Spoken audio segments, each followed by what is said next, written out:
Welcome back, ladies and gentlemen. What happens when you combine burnt hair, a red sweater, and 13 stray cats? The news! Every time!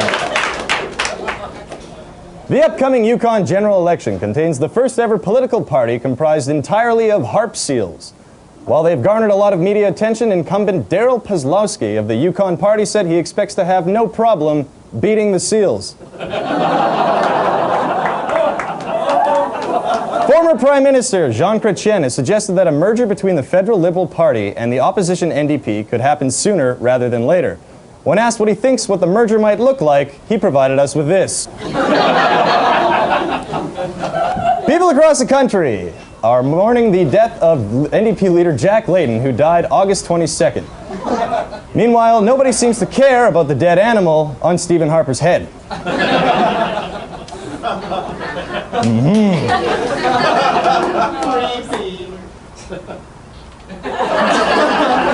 According to a recent international poll on social networking site Badoo.com, the U.S. has been ranked the coolest country in the world. Canada, on the other hand, was ranked as one of the uncoolest nations, mostly due to the fact that we wear clothes we find comfortable.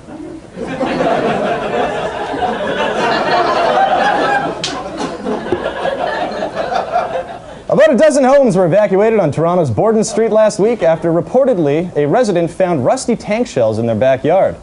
In his defense, Rusty Tank Shells said he wasn't doing nothing in them there bushes.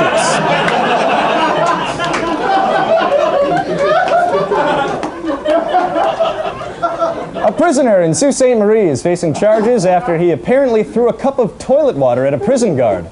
In related news, the guard is mad that this somehow made the news. Yeah, nope, keep rolling. We're almost there, John. A piece of land is the center of controversy in Moncton, New Brunswick. The new owner plans to cut down several trees on the property, which citizens of a nearby retirement home claim to be heritage trees. Property owner and developer Stephen Gallant has met with city representatives in an effort to reach a compromise, saying, "We had the opportunity to talk very positively about some options that could be pursued to keep everybody as happy as possible under the circumstances," adding, "like maybe we could give the retirement home residents some leftover limbs so they can go themselves." The limbs from the trees. A dog has died. A dog has died after being surrounded by inquisitive seals swimming off the coast of Prince Edward Island. Dippy was swimming in the sea when the seals cut off her return to shore for 2 hours until she succumbed to exhaustion and drowned. The incident has animal lovers across the country questioning their values.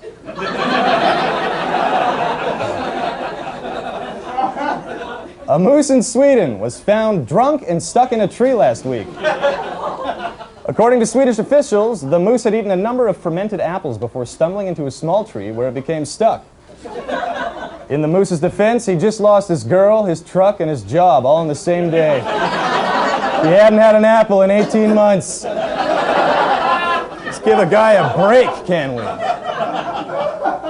It's actually funny, my girlfriend thought it was adorable when the moose did it, and then when I subsequently did it, it was not as good a punchline.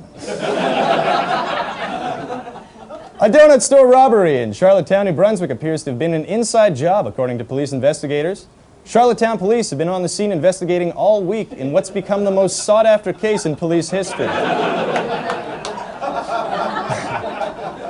After 26 years as host of Live with Regis and Kelly, Regis Philbin announced he'll be leaving the show in November. When asked what he plans to do after he leaves the show, Philbin responded, "Stand around in a wax museum!"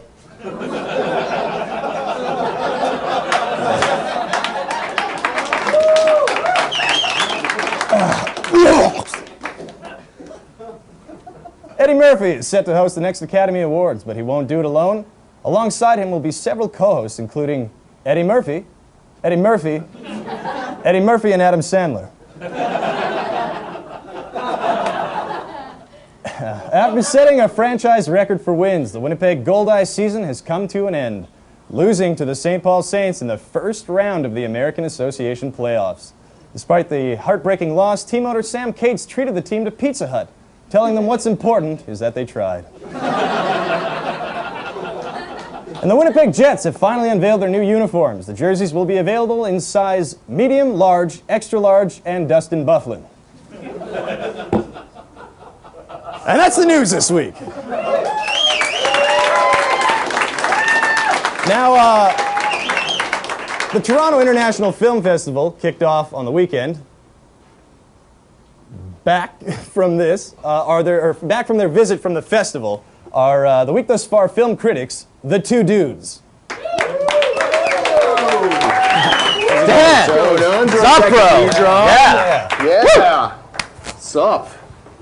So, why don't you guys tell us about some of the films you guys saw at the film festival? Sure. No problem, bro, Loren. All right. First movie we saw was called Hidden Driveway. Now, we went to this thinking it was going to be like the time that bro here smoked too much of Vancouver's finest and ended up driving past his own house for 3 hours. Bro, how sick was that night? It was sick. Yeah. But what we got was a touching short film about two young bros discussing the possible reasons for being summoned to an emergency family meeting. A simple film depicting brotherhood and the distance between parents and children. Hidden Driveway captures both innocence and innocence lost with humor and imagination. We give it 3.5 boobs out of 4. Sick movie. All right, another movie we saw was called The Turin Horse, which we thought was going to be like the time we smoked too much of Vancouver's finest and ended up spending a year in the harsh, windswept Hungarian countryside. And we were right. Accented by black and white cinematography for wicked mise-en-scene, this film attempts to hurl you into a bleak and desperate world of Nietzschean proportions. Yeah, attempts and fails. Epic fail, bro! We found The Turin Horse to be tired and didactic, to the point of frustration. Someone needs to tell director Bellatar that metaphors, much like hockey sticks, need to be used with finesse, rather than to beat people over the head with. We gave The Turin Horse 1 boob. Our final review is for a film entitled If I Can Fly, which we thought was going to be like the time Bro Magnan here smoked too much of Vancouver's finest and wound up in a police custody after threatening to build and fly a plane. Yeah. So you can imagine our delight as we found ourselves caught up in an avant-garde dance piece. Touching, bro. With tremendous athleticism and seamless choreography, If I Can Fly physically depicts the humility of self-exploration and unbearable self-realization. Director Joaquin Belanger's mastery of the performance art dance hybrid genre is once again on display with the bold inclusion of paint and ink elements that serve to highlight the sick perfection of imperfection. Sick. We gave If I Can Fly 4 boobs. All right, well, I want to say I saw the King's Speech over the weekend, and I thought it was great. Yeah, I remember my little nephew telling me it was pretty good. Yeah, that's weak, bro. Shallow and pedantic, Seriously, bro. weak. All right, get the hell out of here, both of you. Get out of here. Start the Captain Super Fly! Yeah! The two bros. All right, well, on that note, we'll be right back with our guest, Bartley Kives.